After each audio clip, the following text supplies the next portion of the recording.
Democracy. சரியா? அப்ப நல்ல ஞாபகம் வச்சுன்னா ஜனநாயகம் அப்படிங்கிறது ரொம்ப ரொம்ப முக்கியமானது. ஆப்ரஹாம் லிங்கன் அப்படின்னு ஒருத்தர் சொல்லியிருக்காரு, இன்னொருத்தர் ஷீலே. ரெண்டே பேர் தான் ஜனநாயகத்தை குறித்து டெஃபினிஷன் கொடுத்தவங்க. ஒருத்தர் யாரு? Abraham Lincoln. இன்னொருத்தர் யாருப்பா?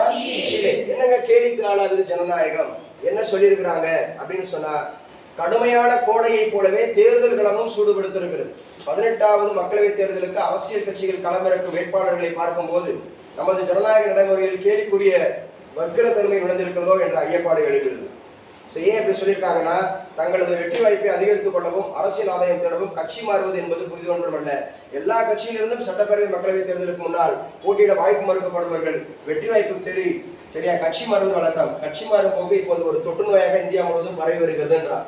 ஏன் அந்த ஜனநாயகம் கேலி குத்தாகுதுன்னு சொன்னா, கட்சி தாவல் அப்படிங்கறத சொல்றாங்க. எழுதி வச்சுங்க.